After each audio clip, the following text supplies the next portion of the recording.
Les missionnaires que nous sommes, par notre baptême, nous sommes missionnaires, envoyés de Dieu pour annoncer la bonne nouvelle. Nous sommes, en tant que messagers de Dieu, nous qui avons reçu l'Esprit Saint, l'Esprit de Dieu, obligés de parler. Parler avec respect et non pas se taire par respect. Pareil silence ne serait pas un véritable respect, car lorsqu'on a été saisi par la parole de Dieu, ce serait manquer de respect à Dieu et manquer de respect à l'homme. L'homme qui a droit à la vérité. Il ne faudrait pas mettre en veilleuse la mission directe qui nous a été offerte, accordée. Nous ne sommes pas à l'heure d'aujourd'hui des témoins muets.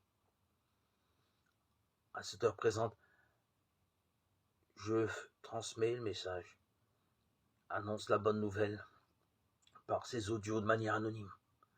Mais lorsque Dieu voudra que mon anonymat disparaisse, il faudra bien que je témoigne à visage découvert pour tous mes frères et sœurs qui sont curieux de me connaître. Il faut aussi dégager certains milieux chrétiens de l'atmosphère du silence qui les entoure. Il faut, si on peut dire, exorciser le démon muet qui possède trop de chrétiens. Si nous comprenons que le problème missionnaire est complexe, la conclusion à tirer n'est pas de se replier dans le silence. Elle est de s'avancer avec toutes les nuances nécessaires. Le devoir missionnaire s'enracine d'abord dans la volonté de Dieu. C'est là que se trouvent les raisons fondamentales du devoir qui nous incombe, qui s'impose à chacun de nous. Nous sommes, de par notre baptême, des témoins.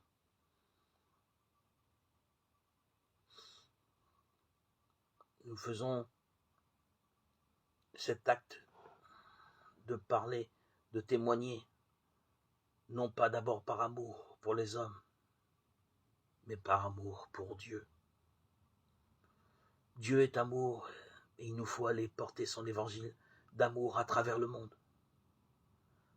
Dieu est élan, qui veut se transmettre et se communiquer. Chacun de nous, vous ou moi, a été choisi pour être celui à travers lequel passe cet élan. Aujourd'hui, je réponds à l'appel de Dieu par audio.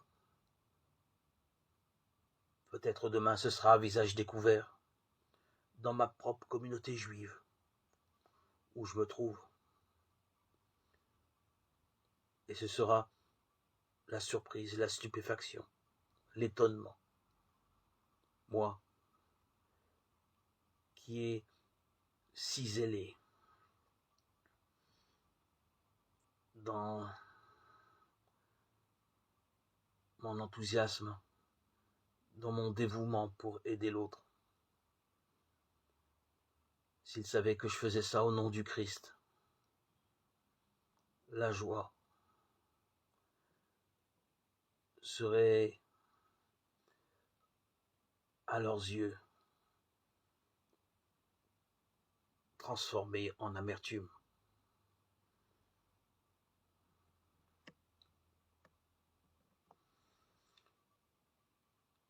Les Juifs avec qui je prie ne comprendraient pas.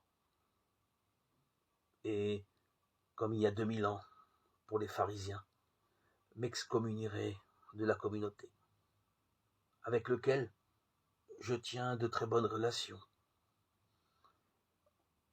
Certains avec qui j'ai de très bonnes affinités ne comprendraient pas.